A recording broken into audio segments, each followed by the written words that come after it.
요즘 그 초등학교 3학년 교과서를 보면요. 그 교육 과정 중에 뭐가 나오냐면 다양한 가족 형태에 대해서 이렇게 배우는 게 나오더라고요. 그 단원을 보니까 뭐 핵가족, 다문화 가족, 입양 가족, 재혼 가족 등등 이렇게 가족 형태, 다양한 가족 형태에 대해서 뭐 공부하는 그런 단원이 있어요. 근데 이제 이 단원을 배울 때 보면은 그 가족 형태뿐만 아니라 뭐가 같이 나오냐면 이제 결혼 풍습, 옛날과 오늘날의 그 결혼 풍습들이 쭉 나와요. 그래서 옛날엔 이렇게 결혼을 했고 지금은 이렇게 결혼을 한다는 걸 이제 비교해서 보여주는 거예요. 그 이제 뭐 가족 형태가 다양한 만큼 뭐 결혼하는 모습들도 다양하다라는 것을 뭐 우리 가르쳐주는 그런 단원인 것 같습니다. 이제 그 중에 이렇게 보니까 현대의 결혼식과 전통 혼례를 비교한 게 이렇게 나오더라고요. 근데 이제 그걸 보니까 저도 몰랐던 부분이 있는 거예요, 그 안에. 어떤 내용이 있었냐면요. 이제 우리가 이제 생각해 보면 전통 혼례 치른다 그러면은 기본적으로 우리의 머릿속에 떠오르는 게 있잖아요. 이렇게 뜰에서 한복 입고 이렇게 이거 붙이고 그리고 이제 가운데 원앙 놓고 뭐 일배요 뭐 이렇게 하면서 이렇게 하는 거 우리 다 기억하시잖아요. 근데 저는 당연히 어떻게 생각하냐면 그 결혼식이 이루어지는 그 집이 신랑 집인 줄 알았거든요. 근데 그 신부 집이더라고요. 저만 무식해서 그렇게 알고 있었던 건가요? 그 신부 집이에요. 그러니까 결혼식이 이제 신부 집에서 진행되어지는 거예요. 근데 더 놀라운 것은 뭐냐면 그 우리가 원앙인 줄 알았는데 그게 원앙이 아니에요. 그 기록이더라고요. 그것도 저만 무식해서 몰랐나 봐요. 아니 분명히 어렸을 때 저희 집에도 원앙 2마리 있었거든요. 그 원앙은 뭔지 모르겠어요. 그러니까 보니까요 기러기가 한 번 정한 배우자가 이렇게 뭐 죽더라도 다른 기러기를 찾지 않고 그냥 이렇게 그 지조와 절개를 지킨다는 점에서 이제 기러기를 놓고 이렇게 한다는 거예요. 그래서 이제 신랑이 신부 집에 가가지고 이 기러기를 딱 전달하면 이제 그때부터 혼례가 시작되었다는 거예요. 근데 저는 또 결혼식이 그날 끝나는 줄 알았거든요. 근데 그게 아니더라고요. 이제 신랑 집에서 그렇게 혼례를 치르고 나면 그 신부 집에서 혼례를 치르고 나면 그 집에서 며칠을 머물러요. 그리고 나서 이제 신랑은 말 타고 신부는 가마 타고 신랑 집으로 이동을 해요. 그리고 신랑 집에 가서 거기에서 우리 새 식구가 됐습니다라고 패백을 하면 이제 그때 결혼식이 끝나는 거더라고요. 그러니까 가만히 보니까요 결혼식 되게 길게 하는 거예요.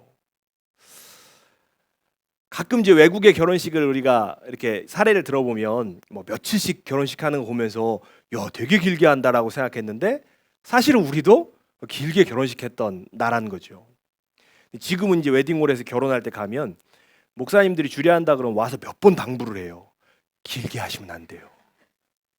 그리고 한 30분만 넘어가면요 눈째가 아주 안 좋아요. 우리도 원래는 굉장히 길게 결혼식했던 그런 민족이더라고요. 유대인들의 결혼식은요 보통 7일을 했습니다. 유대인들은 7일 동안 결혼식을 했는데 본문에서 이렇게 보면은 그 7일의 결혼식이 이제 진행되어지는 과정 중인 거예요.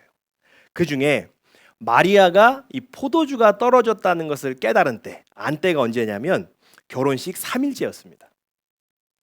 그러니까 아직 결혼식이 나흘이나 남았는데 더 진행돼야 되는데 포도주가 떨어져 버린 거예요. 이 혼주는 그 당시의 기준으로 하면 7일 동안 이 포도주를 넉넉하게 공급해야 될 의무가 있었던 거죠. 또 뭐 결혼식에서 포도주가 떨어졌다? 이거는요 진짜 오랫동안 사람들의 조롱거리가 될 만한 일이었습니다. 그러니까 이 문제에 마리아가 나선 것을 보면 아마 마리아는 그 혼주와 가족이었거나 아니면 뭐 굉장히 가까운 사이였던 것 같아요. 가까운 사이였으니까 알고 이제 그 문제를 해결하려고 나선 거죠. 자, 그래서 이제 이 마리아가 이 포도주가 떨어지는 것을 알고 어떻게 해결하려고 하냐면 예수님께 갑니다.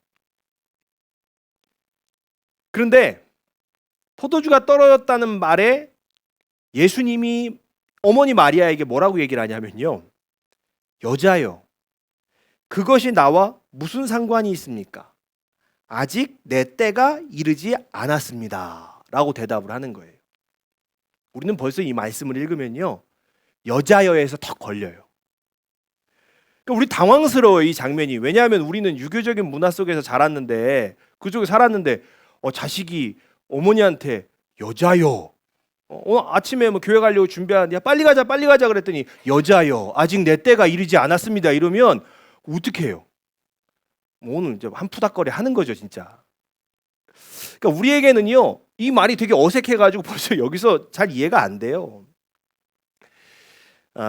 예수님의 이런 반응을 이해하기 위해서는요 예수님께서 마리아의 그 말, 포도주가 떨어졌다는 말을 어떤 의미로 이해하신 것인지를 우리가 좀 알아야 돼요.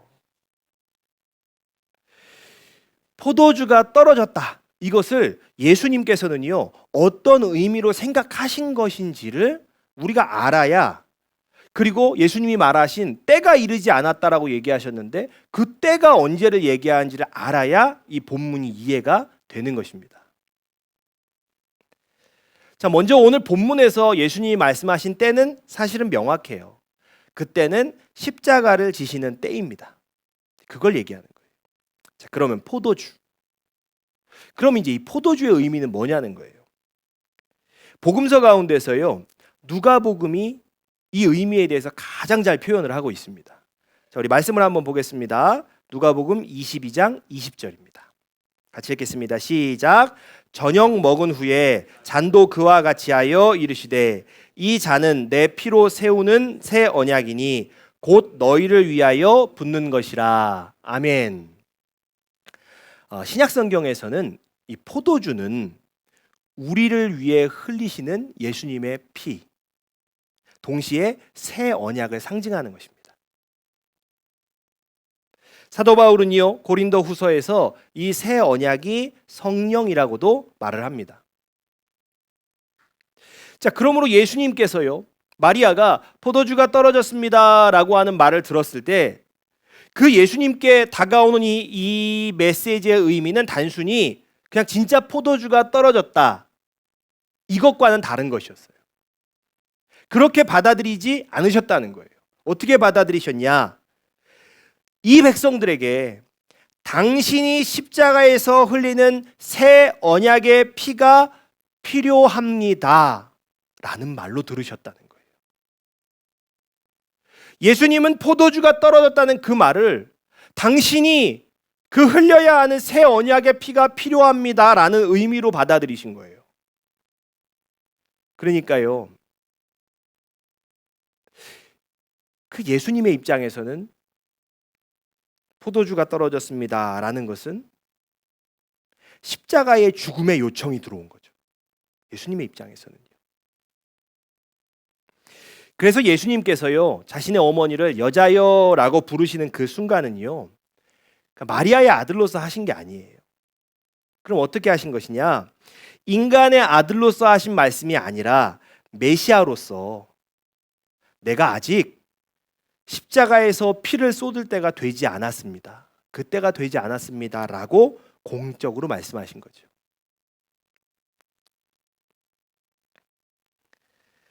그러므로 오늘 요한복음에서요 바로 이 요한복음의 관점에서 예수님께서 물을 포도주로 만드셨다? 그것은요 곧 십자가 죽음을 향한 여정이 시작된다라는 의미예요. 그리고 예수님은요 결국은요 이 여정을 시작합니다. 그 여정을 시작하세요. 물을 포도주로 바꾸심으로써요. 결혼식장에는 유대인들이 정결 예식에 사용하는 큰 돌 항아리가 6개 놓여 있었다라고 해요. 예수님은 뭐라고 말씀하시냐면 종들에게 그 정결 예식에 사용하는 돌 항아리에 물을 아구까지 채우라는 거예요. 자, 그런데 우리가 여기서 가만히 생각해 보면 의문점이 하나 있다는 거죠. 포도주가 떨어졌으면 어느 항아리에 포도주를 채워야 되죠?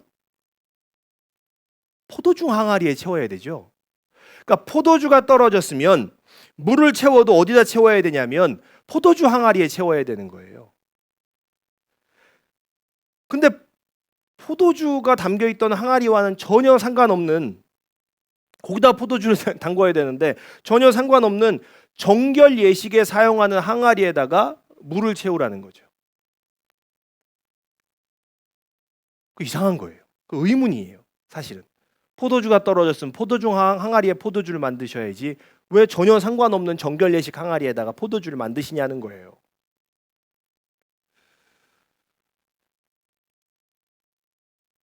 유대인들은요, 이 결혼식을 길게 하기 때문에 손님 숙소가 따로 있었다고 합니다. 그리고 이제 이 보통 여성들 숙소 근처에다가 포도주 항아리를 놨다 그래요. 그러니까 사실 마리아가 먼저 그걸 이제 포도주가 떨어진 걸 발견할 수 있었던 거죠.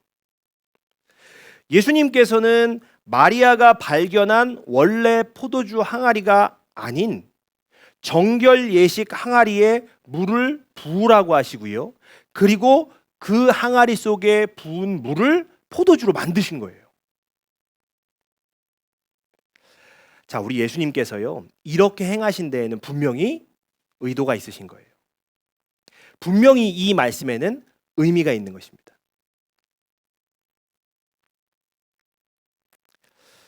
오늘 본문을요, 물이 변하여 포도주 됐네. 그러니까 이 정말 놀라운 사건에만 포커스를 맞추면, 이 초월적인 사건에만 포커스를 맞추면요, 결론이 뭐예요? 예수님 대단하시다, 놀랍다. 결론은 여기밖에 안 나요. 그리고 이 말씀을 우리의 삶에 적용하면 어떻게 됩니까? 야, 저거 신기한데 왜 지금은 이런 놀라운 일이 안 일어나지? 그렇게 되는 거예요. 우리도 매주 성만찬을 하는데 물이 비쌀까요? 포도주가 비쌀까요? 당연히 포도주가 비싸죠. 그럼 우리 여기다가 물 부어놓고 기도하면 착 포도주로 바뀌면 얼마나 좋아요. 영상으로만 보시는 분들 이게 되게 뭔지 궁금해하시더라고요. 여기 뭐가 들었나? 포도주가 들었습니다. 떡이 있습니다. 아니 이게 물로 붓고 그냥 포도주가 뿅 되면 얼마나 좋아요. 사실 참 좋잖아요. 안 바뀌어요. 그 우리가 이상한 겁니다. 도대체 왜 우리 삶에는 동일한 이적이 일어나지 않을까? 아니, 우리 삶에는 왜 이 일이 일어나지 않을까? 뭐 그냥 의문만 생기는 거예요. 그게 결론인 거예요. 이 말씀을 그 기적에만 포커스를 맞추면. 그런데 사실 오늘 본문을 기록한 요한은요, 물이 포도주로 변했다는 기적을 이야기하고 싶은 것이 아니라는 거예요. 그가 이야기하고자 하는 것은 왜 원래 포도주 항아리가 아닌 정결 예식을 위한 항아리에 포도주를 만드셨는가? 요한이 말하고 싶은 메시지는 여기에 있습니다. 유대인들은요, 그들만의 정결 예식이 있었어요. 정결법이 있었습니다. 그래서 이 정결법이 굉장히 강조되는 거예요. 그러니까 이게 너무 강조되다 보니까 어떻게 되냐면 막 수시로 뭐 죄를 물로 씻어야 된다라는 이 강박이 막 생겨나게 시작한 거죠. 그래서 어떻게 하냐면 밥을 먹기 전에도 손을 씻고 뭐 또 먹은 후에도 손을 씻고 누가 집에 방문하면 발을 씻어요. 또 그러면 이렇게 간단하게 손발만 씻은 게 아니에요. 미크바라 하는 큰 항아리가 있습니다. 이 항아리에는 몸을 푹 담궈요. 그냥. 그래서 몸 전체를 담근 의식을 하면 이 의식은 신성한 상태로 돌아간다는 그 의미예요. 그러니까 유대인들의 정결 예식이라는 것은 이거 그냥 위생관념을 떠나가지고 이게 점점 유대인이라는 정체성인 거예요. 그들의 정체성을 유지하는 도구가 또 되는 거죠. 그런 핵심적인 행동이 막 돼가는 거죠. 그러다 보니까 이게 점점 이 행동이 막 강박적으로 막 집착하게 되는 거죠. 그래서 시간이 흐르니까요, 유대인들이 손발을 씻는 데만 그치질 않아요. 몸 전체를 씻는 거 거기에만 그치지 않아요. 어떻게 되냐면 마가복음 7장 3절로 4절입니다. 우리 말씀 한번 보겠습니다. 시작. 바리새파 사람과 모든 유대 사람은 장로들의 전통을 지키며 규례대로 손을 씻지 않고서는 음식을 먹지 않았으며 또 시장에서 돌아오면 몸을 정결하게 하지 않고서는 먹지 않았다. 그 밖에도 그들이 전해받아 지키는 규례가 많이 있었는데 그것은 곧 잔이나 단지나 녹그릇이나 침대를 씻는 일이다. 아멘. 그러니까 그들이 가만히 보니까 나중에는요, 유대인들이 그냥 씻을 수 있는 건 다 씻어요. 심지어는 침대까지 씻었다는 거예요. 그래야 정결해지고 그래야 죄가 씻겨진다라고 믿은 거죠. 이때에 자신의 몸을 씻든 손을 씻든 발을 씻든 뭐 그릇을 씻든 침대를 씻든지 간에 아무 물이나 쓴 게 아니라 반드시 뭘 썼냐면 이 정결 예식 항아리에 있는 물을 쓴 거예요. 그러니까 다시 얘기하면 이 정결 예식 항아리, 그 항아리 그리고 그 안에 있는 물, 이게 뭘 상징하냐면 강박적으로 묶여 있던 유대인의 삶을 상징하는 거예요. 씻어야 돼. 이걸 씻어야 돼. 이것도 씻어야 돼. 그 강박적으로 안 씻으면 절대 안 되고 죄인이야. 이 강박적으로 묶여 있던 유대인의 삶을 상징하는 게 그 정결 예식 항아리고 그 물이에요. 그런데 이런 유대인들의 강박적인 묶여있는 삶을 상징하는 그 정결례식 항아리에 물이 부어지고 그 물이 포도주가 된 거예요. 이것은 무엇을 의미할까요? 그들의 묶여있는 삶에 예수의 피, 새 언약의 피가 부어진 것을 이야기하는 거예요.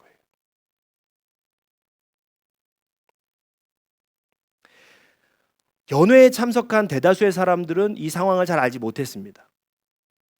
그런데 종들과 제자들은 알고 있었어요. 그리고 이 비밀을 알게 된 제자들에게는요, 변화가 일어나요. 자, 마태복음 15장 1절로 2절입니다. 같이 읽겠습니다. 시작. 그때에 바리새인과 서기관들이 예루살렘으로부터 예수께 나와 이르되 당신의 제자들이 어찌하여 장로들의 전통을 범하나이까? 떡 먹을 때에 손을 씻지 아니하나이다. 아멘. 제자들은 더 이상 먹을 때 손을 씻지 않습니다. 그들은 더 이상 유대인들의 정결법에 묶여 살지 않는 거예요.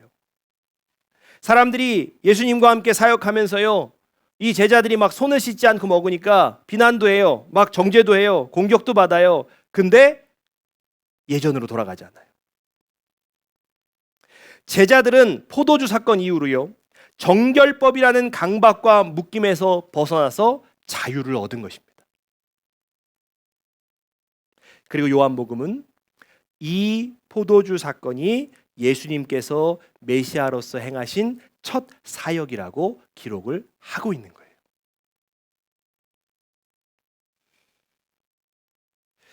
이것은 오늘 우리에게요, 어떤 메시지를 가져다 줄까요?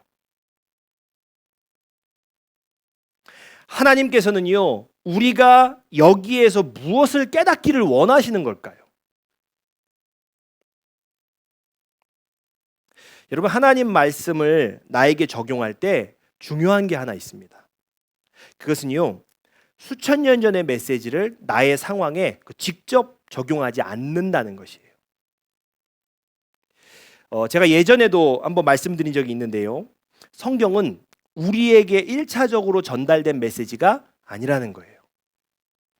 욥기, 시편, 잠언, 전도서, 아가서 요거 빼고 성경의 61권의 책들은요, 다 각각의 원독자를 가지고 있습니다. 그러니까 이 원독자라는 것은 기록된 이 말씀을 처음 받아서 읽은 사람들이 정해져 있었다는 거예요. 예를 들면 이렇습니다. 로마의 네로 왕제 시절에 기독교 박해가 일어났어요. 그러니까 어제까지만 해도 나랑 같이 밥 먹던 우리 이웃 집사님인데 그 다음 날 원형 경기장에 끌려가서 사자한테 찢겨 죽었다는 거예요. 분명히 함께 예배드렸던 내 옆에 있던 성도님인데 저 장대에 매달려서 횃불처럼 타 죽었다는 거예요. 뭐 이런 소식들이 막 전달되어지는 거예요. 막 들리는 거예요. 그러니까 기독교인들의 박해의 상황이 굉장히 막 어마어마했던 것이죠. 당시에 기독교인들은 이런 마음이 있었을 겁니다. 왜 우리에게 이런 고난이 찾아오는가? 예수님이 정말 능력이 있다면 우리를 이렇게 그냥 두면 안 되는 거 아닌가? 이런 생각들을 했을 거예요. 턱 밑까지 쫓아온 죽음의 위험 앞에서요, 당시 그리스도인들은요, 너무나 큰 두려움, 너무나 큰 시험에 빠져 있었어요. 살기 위해서 배교하는 사람들도 생겨나고 배교할 수는 없으니까 막 카타콤 지하 동굴을 파고 숨어드는 사람들이 막 나타나던 시기입니다. 하나님께서는요, 이렇게 혼란스럽고 두려움에 빠진 성도들을 위해서 마가를 통해서 마가복음을 기록해요. 이 성도들이 마가복음의 첫 원독자예요. 박해의 상황 속에서 믿음을 버리느냐 혹은 지키느냐 기로에 선 성도들, 그 성도들이 바로 마가의 원독자예요. 마가복음에. 사실 마가 자신도 언제 잡혀갈지 모르는 상황에서 이 마가복음을 기록했고, 또 성도들도 몰래 숨어서 이 마가복음을 읽어야 했거든요. 그래서 정말 설명을 길고 장황하게 할 수가 없었습니다. 그래서 마가복음이 복음서 중에 제일 짧아요. 예수님의 탄생, 어린 시절 다 생략입니다. 예수님의 산상수훈, 팔복 그것도 빠져 있습니다. 대신에 이 마가복음의 원독자들에게 필요한 건 그런 메시지가 아니었거든요.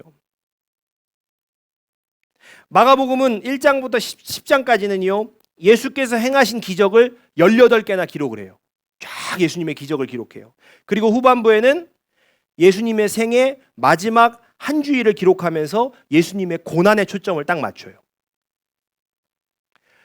그러니까 마가는 이 복음서를 통해서 이야기를 하는 거예요. 뭘 이야기합니까? 보아라, 예수님께서 아무 능력이 없어서, 예수님이 능력이 없으셔서 지금 이런 일이 일어난 게 아니다. 자, 성경을 봐라. 예수님의 기적이 이렇게 많다.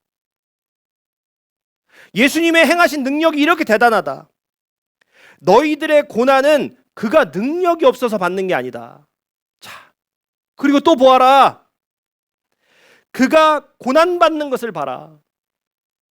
예수도 우리와 같이 똑같이 고난 받으셨다. 그러니까 이 고난에 기꺼이 동참해라. 이것이 마가가 원독자들에게 주고 싶었던 메시지예요. 성경은요, 어느 것 하나 허투루 기록된 게 없습니다. 모든 성경은요, 기록된 데 이유가 다 있는 거예요. 그래서 원독자의 입장에서 성경을 읽고 이해하는 것이 굉장히 중요한 거예요. 자, 그러면 오늘 우리 본문 요한복음도 아무 이유 없이 이렇게 기록되지 않았을 거라는 거예요. 요한복음은 마태, 마가, 누가복음에 비하면 길게는 30년 이상 늦게 기록된 성경이에요. 복음서 중에 제일 늦게 기록됐습니다. 그러니까 시기적으로 보면 예수님께서 부활하시고 승천하신 뒤에 거의 60년이나 지나서 쓴 성경이에요, 이게. 그러니까 요한복음이 기록될 당시의 기독교라 함은 가태동한 신흥 종교가 아니었다는 거죠. 예수를 믿은 지 어느덧 몇십 년이 지난 성도들이 많이 있었고 이미 복음서 3개도 다 완성된 상태였습니다. 이런 상황에서 예수님께서 요한에게 복음서 하나를 더 쓰게 하신 거예요. 그리고 요한은요, 자신이 이 복음서를 쓴 이유를 명확하게 기록을 합니다. 자, 요한복음 20장 30절 31절입니다. 같이 읽겠습니다. 시작. 예수께서 제자들 앞에서 이 책에 기록되지 아니한 다른 표적도 많이 행하셨으나 오직 이것을 기록함은 너희로 예수께서 하나님의 아들 그리스도이심을 믿게 하려 함이요 또 너희로 믿고 그 이름을 힘입어 생명을 얻게 하려 함이니라. 아멘. 요한은 예수를 처음 믿은 사람들이 아니라 이미 예수 믿은 지 오래된 사람들에게 너희가 예수께서 하나님의 아들이심을 믿게 하려고 이 복음서를 쓴다라고 이야기하는 거예요. 이미 믿은 지 오래된 사람들에게 예수께서 하나님의 아들이심을 믿게 하려고 이 복음서를 쓴다라는 거예요. 요한복음의 원독자 입장에서 오늘 본문을 보면은요, 요한이 마치 이렇게 이야기하는 것 같습니다. 오늘 이 가나의 혼인잔치를 그 요한복음의 원독자 입장에서 보면 요한이 그들에게 이렇게 얘기하는 거예요. 너희 정결 예식 항아리가 뭔지 다 알지. 너 거의 그거 뭔지 알잖아. 그게 무엇을 의미하는지, 무엇을 상징하는지 너희들 다 알잖아. 예수님께서 포도주 항아리도 아니고 굳이 그 항아리에 당신의 피를 상징하는 포도주를 만드셨어. 그의 피가 너희를 묶임에서 벗어나게 하셨고 그의 피가 너희를 구원했다. 그런데 너희들은 예수 오래 믿으면서 이 은혜를 점점 잊고 있다. 그 큰 정결 항아리에 아구가 가득 차도록 담긴 물, 그 물이 사실은 예수가 너희를 위해 쏟은 물과 피라는 것에 너희는 더 이상 아무 감흥이 없다. 요한은요, 지금 물이 포도주로 변한 기적을 얘기하고 싶은 게 아닙니다.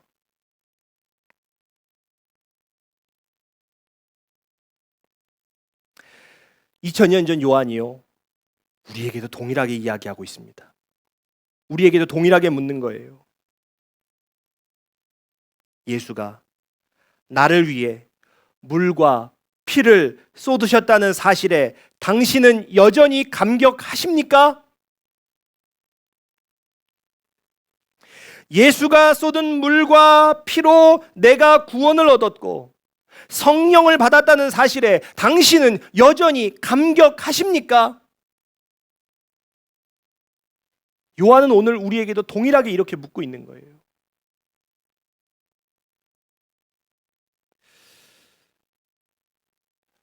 참 부끄러운 얘기지만요, 목사인 저조차도 예수께서 나를 위해 물과 피를 쏟으셨다는 사실에 참 무감각하게 별 큰 감흥을 느끼지 못하고 무뎌진 채 살아왔습니다. 이것이 복음의 핵심이잖아요. 이것이 복음의 핵심인데 그동안 수많은 설교를 하면서 이 복음을 전하면 이거 성도들이 뻔히 다 아는 얘기인데 이거 지루하지 않을까? 뭐 다 아는 얘기, 다 당연한 얘기인데 너무 다 아는 뻔한 소리 하는 거 아닐까? 설교자로서 그런 고민하며 살아왔던 거예요. 그런데 주님께서는요, 오늘 요한이라는 2000년 전 설교자를 통해서요, 저를 다시 일깨우시는 거예요. 순수한 복음 그 자체를 전하라. 순수한 복음 그 자체를 전하라. 여러분, 예수께서 우리의 죄를 위하여 십자가에 죽으셨고 그가 흘리신 물과 피로 우리는 죄 씻음을 받고 구원을 얻게 되었습니다. 다른 복음은 없습니다. 우리는 언제나 이 복음에서 출발해야 되고요, 이 복음으로 결론이 나야 돼요.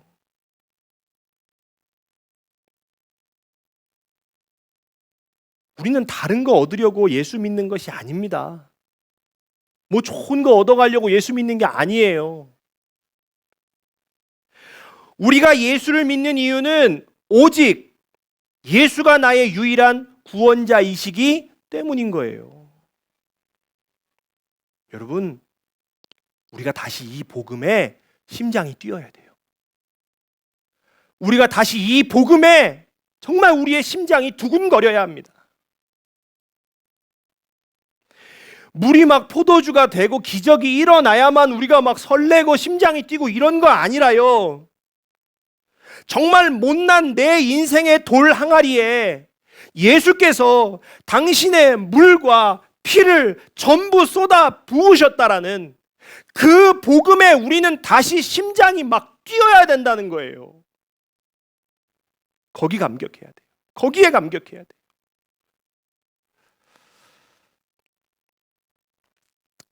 얼마 전에 한 목사님께서요, 이런 얘기를 하시더라고요. 유튜브만 켜면 정말 다양한 말씀과 복음이 막 홍수처럼 쏟아지는 시대라는 거예요. 근데 이게 좋을 것 같지만, 이게 좋은 것 같지만 그렇지 않다는 거죠.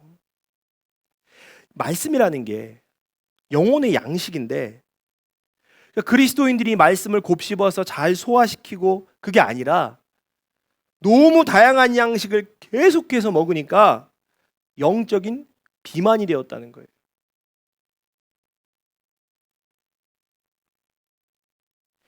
이 시대의 그리스도인들이 정말 어쩌면요, 영적인 비만이 되어서 비대한 몸을 가지고 말씀에 순종하는 움직임은 없고 그냥 더 달고 더 자극적이고 내 입맛에 맞는 양식만 찾아가고 있는 것은 아닐까 우리가 생각해 봐야 된다는 거예요. 여러분, 주님께서 우리에게 주시는 양식, 진짜 복음은 이것이에요. 자, 우리 말씀 봅시다. 요한복음 6장 55절에서 57절. 같이 읽겠습니다. 시작. 내 살은 참된 양식이요 내 피는 참된 음료로다. 내 살을 먹고 내 피를 마시는 자는 내 안에 거하고 나도 그의 안에 거하나니 살아계신 아버지께서 나를 보내심에 내가 아버지로 말미암아 사는 것 같이 나를 먹는 그 사람도 나로 말미암아 살리라. 아멘. 모든 복음의 시작은요, 예수께서 우리를 위해 십자가를 지셨고 오직 그의 살과 피가 우리를 살린다는 것입니다. 이게 참 양식이에요. 이게 맛이 없다고, 이미 먹어봐서 아는 거라고, 아무 양념도 없고 조미료도 들어가지 않은 이 순수한 복음의 양식을요, 이거 우리가 등한시한 겁니다. 우리는 다시 이 순수한 복음의 양식을 먹어야 될 줄로 믿습니다. 이 양식만으로도 우리는 충분히 배불러야 됩니다. 다시 이 순수한 복음 앞에 서는 저와 여러분 되시기를 주의 이름으로 축복합니다. 다시 이 복음 앞에 우리의 영혼이 감격하게 되기를 주의 이름으로 축복합니다. 아멘. 우리가 찬양하고 기도하겠습니다.